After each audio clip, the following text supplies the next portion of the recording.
आज संजय राऊत आणि अंबादास दानवे यांनी मुख्यमंत्री उपमुख्यमंत्री यांच्यावर टीका केलेली आहे. आपल्यासोबत संजय शिरसाट, आपण त्यांच्याशी थेट बातचीत करणार आहोत. लाडकी बहीण योजना एकीकडे सुरू आहे, उत्स्फूर्त असा प्रतिसाद मिळतोय, खात्यावर पैसे टाकण्याची सुद्धा तयारी सुरू आहे. संजय राऊत म्हणतायत की केवळ निवडणुकीपुरतीचा हा सगळा फार्स आहे, राज्यावरती कर्जाचा डोंगर करतील आणि मग पळून जातील सगळे नेते. खरं तर लाडकी बहीण योजना काढल्यामुळं सर्वसामान्य कुटुंबातली भगिनी आज एक वेगळ्या भावनेतून सरकारकडे पाहते की माझं सुद्धा कोणी ऐकणारं आहे आणि त्यामुळं यांच्या पोटामध्ये पोटशिळू उठलेलं आहे. अहो, जे त्यांना जमलं नाही, तुम्हाला जमलं नाही, ते हे सरकार करतंय.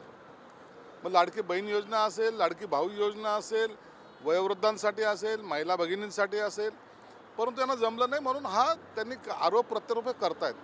तुम्हाला कोणी रोखलंय? तुम्ही पण सुद्धा तुमच्या काळामध्ये जर लाडका साला योजना, लाडका सासू योजना काढली असती तर कदाचित तुम्हाला ते चांगलं वाटलं असतं.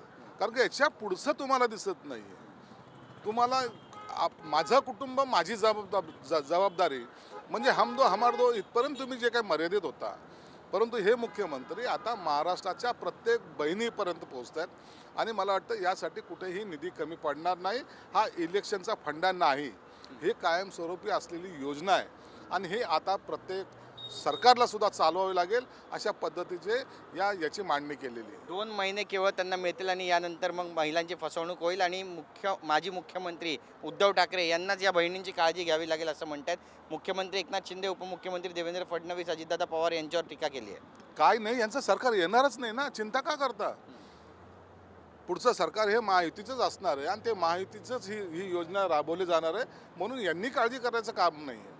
यांनी आता यांचे जे काही नातेसंबंध जे काही थोडे बहुत राहिलेले आहेत, जे शरद पवार साहेबाशी असेल किंवा काँग्रेसशी असेल, ते जपण्यामध्ये यांचा वेळ त्यांनी घालवावा. बाकी ह्या योजनेची चिंता त्यांनी करू नये. आम्ही आणि आमची जनता यांच्याशी जो आमचा कनेक्ट आहे तो आमचा कायम राहणार आहे आणि हे संबंध या महाराष्ट्राला एक वेगळी दिशा देणारं ठरणार आहे. नक्कीच. पण संजय राऊत तुमच्याकडे असलेल्या निधीबाबतही प्रश्नचिन्ह उपस्थित करतायत की तुमच्याकडे जो पैसा आलेला आहे तो शासनाचा पैसा आहे, ठेकेदारीतून मिळालेला पैसा आहे आणि शासनाचा लुबाडलेला सगळा पैसा घेऊन हे सगळे नेते जे फुटलेले आमदार आहेत, खासदार आहेत, ते सगळे आता गब्बर झाले. आमच्याकडे जे ठेकेदारीच्या माध्यमातून 25 वर्ष कॉर्पोरेशनमध्ये आमची सत्ता होती, त्या माध्यमातून जो आलेला पैसा आहे तो लंडनला शिफ्ट केलेला आहे आणि त्याला यायला उशीर होईल आणि त्या काळामध्ये इलेक्शन जर होऊन गेलं तर कसं होईल?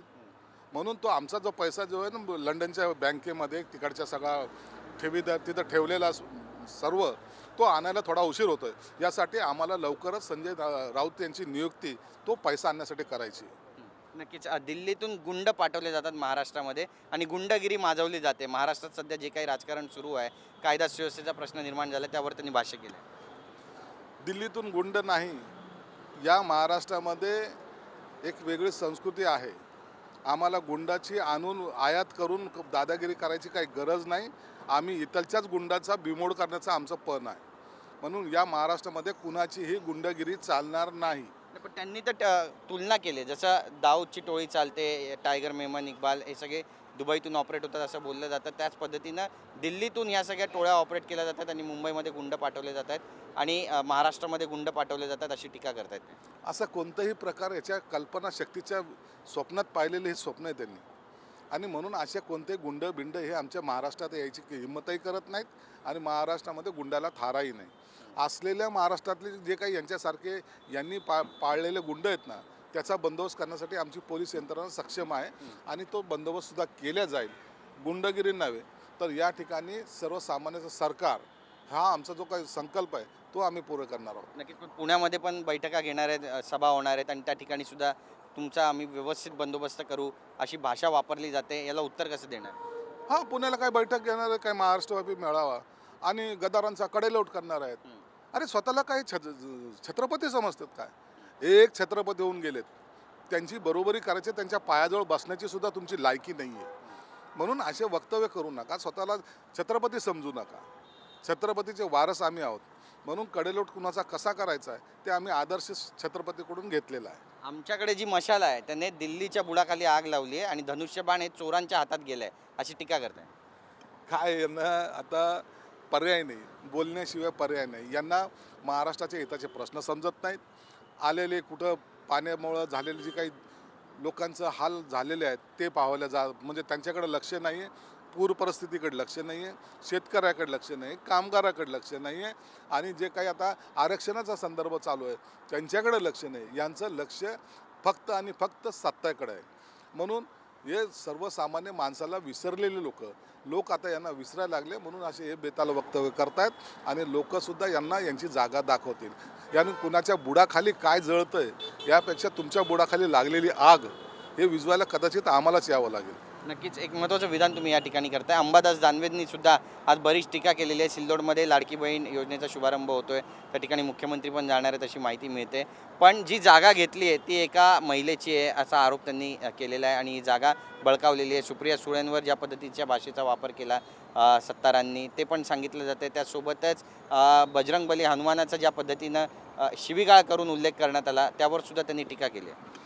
अरे चालीसा जो काही हनुमान चालीसा जे काही वाचत होते ते तुम्हाला सहन होत नव्हतं. राहिला सिल्लोडचा प्रश्न, तर सिल्लोडच्या संदर्भामध्ये त्यांचे काही कागदपत्र आलेली आहेत, माननीय मुख्यमंत्र्याकडे ती पोहोचलेली आहेत आणि मुख्यमंत्री त्याच्यावर निर्णय जरूर घेतील. कुणावर अन्याय होईल असं कोणतंही काम मुख्यमंत्री शिंदेसाहेब करणार नाहीत. मग कुणाची जागा बळकवली की नाही बळकवली याचा सगळा सक्षमोक्ष मुख्यमंत्री लावतील आणि जर त्या महिलेवर जर अन्याय झाला असेल तर त्यांना न्याय द्यायचा सुद्धा प्रयत्न करतील. नक्कीच. पण न्यायालयात हे सगळ्या जमिनीचं प्रकरण आहे, ते न्यायप्रविष्ट आहे आणि असं असताना देखील ती जागा वापरण्यात येते असा मुख्य आरोप आहे त्यांचा. नाही, त्या संदर्भात मध्ये मला कल्पना नाही, परंतु जर असं होणार तर नाही, जर झालं असेल तर त्याची दखल मुख्यमंत्री घेतील. नक्कीच.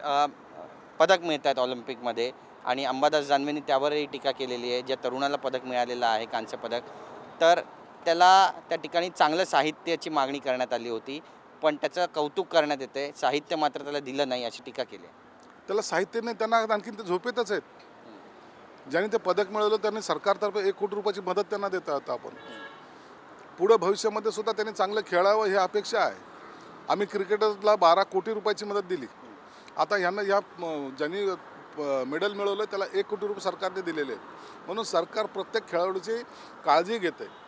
सरकार कोणत्याही बाबी ज्या चांगल्या घडतील त्यांच्या पाठीशी खंबीरपणे उभे राहतील. त्यांची कोणीही काळजी करू नये. तुम्ही आणि तुमचं VC किंवा तुमच्या घरातलं राजकारण तुम्ही करत बसा, आम्ही जनतेची सेवा करू. राहुल गांधींचं जे विधान आहे लोकसभेतलं त्या भाषणाकडे नेमकं कसं पाहता? कारण त्यांनी ईडीवरती पुन्हा एकदा प्रश्नचिन्ह उपस्थित केलं आहे. ते म्हणालेत की माझे ईडीचे सोर्सेस आहेत, त्यांनी सांगितलेलं आहे की माझ्या घरावरही ईडीची रेड पडू शकते. घोटाळे करू नका, ईडीची रेट यायचं कारण काय? घोटाळे करू नका आणि ईडीपासून वाचा. तुम्ही जर घोटाळे कराल तर तुम्हाला कोणाचीही सुटका होणार नाही. मग त्याच्यामध्ये अनेक मान्यवर आतमध्ये जाऊन आलेले आहेत. तुम्हाला जर अशी भीती वाटत असेल, तुम्ही काही केलं नसेल तर निश्चित तुम्हाला काही होणार नाही. जर काही केलं असेल तर ईडी काय, प्रत्येक एजन्सी आपल्याकडे लक्ष ठेवून असते आणि मग जर केलं असेल तर त्याचे परिणामसुद्धा आपल्याला भोगावं लागतात. राहुल गांधी चक्रव्यूहात अडकतात असं दिसतंय तुम्हाला? राहुल गांधी ऑलरेडी स्वतःच एक त्या चक्रव्यूहामध्ये अडकलेला प्राणी आहे आणि त्याला इतरांनी नाही अडकवलं, तर स्वकीयांनी अडकवलेलं आहे. इतर पक्षाच्या लोकांचं काही संबंध नाही, स्वतःच तो त्या चक्रव्यूहामध्ये अडकतोय आणि अडकवणारे सुद्धा काँग्रेसी आहेत, एवढं मात्र नक्की. धन्यवाद आमच्याशी बोलल्याबद्दल. कॅमेरा पर्सन योगेश गुरवचा, गिरीश गायकवाड, TV9 मराठी, मुंबई.